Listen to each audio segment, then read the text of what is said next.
নিজের সামরিক শক্তি দেখিয়ে বিশ্বকে চমকে দিয়েছে চীন। চীনের এই নতুন উত্থান ভড়কে দিয়েছে আমেরিকাকে। অস্থিরতা বেড়েছে আমেরিকার মিত্রদের মধ্যেও। হঠাৎ করেই বিরোধপূর্ণ তাইওয়ান উপকূলে যুদ্ধজাহাজ পাঠিয়েছে অস্ট্রেলিয়া ও কানাডা। তবে বসে নেই চীন। যুদ্ধজাহাজ দুটির উপর নজরদারি চালাচ্ছে চীনের পিপলস লিবারেশন আর্মি।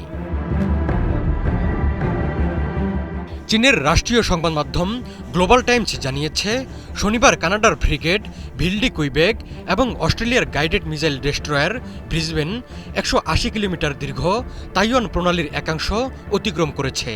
এই প্রণালী চীনা ভূখণ্ড থেকে দ্বীপরাষ্ট্র তাইওয়ানকে পৃথক করেছে। চীন জানিয়েছে, তাদের পিপলস লিবারেশন আর্মি বিদেশি যুদ্ধজাহাজ দুটির ওপর সতর্ক নজরদারি চালাচ্ছে।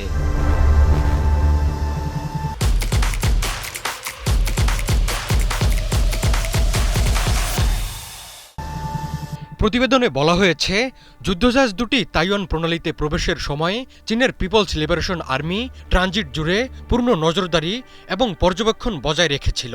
পরিস্থিতি সম্পূর্ণ নিয়ন্ত্রণে ছিল। এদিকে তাইওয়ানের প্রতিরক্ষা মন্ত্রণালয় তাৎক্ষণিকভাবে এ বিষয়ে মন্তব্য করতে রাজি হয়নি। ব্রিটিশ বার্তা সংস্থা রয়টার্স কানাডিয়ান এবং অস্ট্রেলিয়ান সামরিক বাহিনীর সঙ্গে যোগাযোগ করলে তারাও সাড়া দেয়নি। চীনের ক্ষমতাসীন কমিউনিস্ট পার্টির নেতৃত্ব বরাবরই তাইওয়ানকে তাদের দেশের অবিচ্ছেদ্য অংশ বলে দাবি করে আসছেন। বিশ্বের বহু দেশই এই দাবি মেনে নিলেও পশ্চিমা দেশগুলো, বিশেষ করে আমেরিকা, এ নিয়ে আপত্তি জানিয়ে আসছে। বেইজিংয়ের আপত্তি উপেক্ষা করে তাইওয়ানকে সামরিক সহায়তা প্রদান করছে আমেরিকা। তাইওয়ান ইন্দো প্যাসিফিক অঞ্চলের একটি গুরুত্বপূর্ণ অংশ।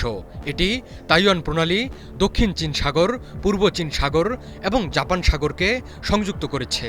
এই জলপথগুলো বিশ্বের অন্যতম ব্যস্ততম বাণিজ্যিক পথ, যা বৈশ্বিক অর্থনীতিতে গুরুত্বপূর্ণ ভূমিকা রাখে। তাইওয়ানকে কেন্দ্র করে দীর্ঘদিন ধরে চীনের সঙ্গে সামরিক ও রাজনৈতিক উত্তেজনা চলছে আমেরিকা ও তার মিত্রদের। ইন্দো প্যাসিফিকে চীনের প্রভাব কমাতে অস্ট্রেলিয়া, ভারত ও জাপানকে নিয়ে কোয়াড জোট গঠন করেছিল আমেরিকা। ভারত ছিল আমেরিকার অন্যতম হাতিয়ার, কিন্তু অতিরিক্ত শুল্ক চাপিয়ে সেই ভারতকে হারিয়ে ফেলেছেন ডোনাল্ড ট্রাম্প। নরেন্দ্র মোদী ঘনিষ্ঠ হয়েছেন শি জিনপিংয়ের সাথে। আমেরিকার ভরসা তাই কোয়াড জোটের আরেক সদস্য অস্ট্রেলিয়া। কানাডার সাথেও রয়েছে আমেরিকার বিশ্বস্ততার সম্পর্ক।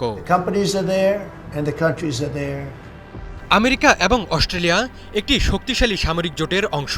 দ্বিতীয় বিশ্বযুদ্ধের পর থেকে তারা বিভিন্ন সামরিক অভিযানে একসাথে কাজ করেছে। আর কানাডা আমেরিকার সবচেয়ে বড় বাণিজ্যিক অংশীদার। দুই দেশের মধ্যে সামরিক সহযোগিতা অত্যন্ত গভীর। ন্যাটো এবং অন্যান্য আন্তর্জাতিক মিশনে তারা কাঁধে কাঁধ মিলিয়ে চলে।